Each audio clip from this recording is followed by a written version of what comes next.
everyone, it's Laura Pearman and this is another Laura Pearman vlog. This week's question is from Karen Strunks. You may have already heard of the 4 AM project. Well, Karen is the lady behind that whole project. So I'm really thrilled to have her question this week. Let's get into it. So Karen asks, what should a makeup lover consider before their headshot? Should they go bolder because of the flash, or just wear their makeup as they usually do? Really good question, Karen. So yes, it's true. When you're using a flash or light setups in photography, it is always a good idea to have a different type of makeup setup on your face to accommodate for lighting. And actually, when working with men sometimes who don't usually wear makeup, a makeup artist would apply a certain layer of makeup to their faces to accommodate for lighting. Just like in the theatre, when you're working in the theatre and you're under theatrical lighting, you need makeup on your face so that you don't look completely washed out. Ask any lighting director about this and they will explain to you in detail why that is. Usually you need a lot of definition in your eyes because you want them to stand out. It's really interesting when you look at like teachings from Royal Ballet or anyone who works in the opera world about the science and like all of the different like positions in like eyebrows and stuff like that. I remember books from when I used to dance when I was a child. I remember pages from that book about that. I wonder where that book is actually. Anyway, I digress, as I usually do.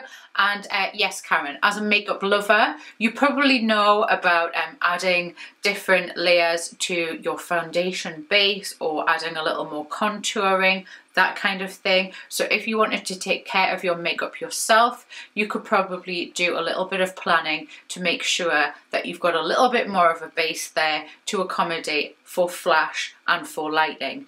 But you want to be careful and you want to plan with your photographer that you don't go overboard on this and you don't look too much like you're overly made up. So sometimes I see this happen where someone who is like a supernatural girl and would never normally wear any makeup to any meetings, and that's just their style, they're just a natural kind of person, and then they go and they get involved in like these full-on packages and they come out looking like somebody who's been like part of a pageant, so that when you see their headshots they're like uber polished and totally like styled out, and then you think, well, that headshot looks nothing like the person I'm about to meet in this meeting. There's such a divide between what you're getting on the cover of the service and what you're getting in person.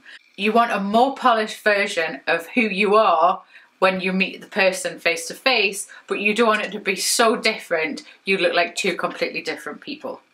You with me here? Cool.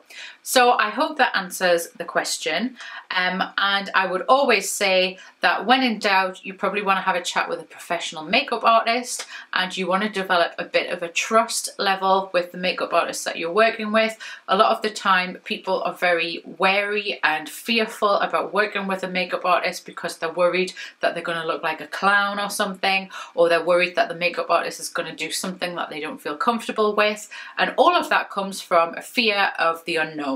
Working with somebody that you're not used to working with. You get over that by doing trial runs. You get over that by making sure that the person understands what you're saying, and yeah, just get over it really. Work with the person, develop trust with the person, and before you know it, you're going to have a makeup artist who is your best friend. And the best makeup artists in the world are like that. Trust me, I work with some great suppliers on shoots and they are miracle workers. So yeah, if you don't want to do it yourself, then get a good supplier. That's always the best way forward. So I hope that answers your question well, Karen. Thank you so much for submitting your question to me, and it has been a pleasure to answer a question for you, my dear. So if you have a question about makeup, about working with good makeup artists, by all means ask me a question in that vein and I will be happy to answer it. And I will see you on the next episode. See you later. Mwah.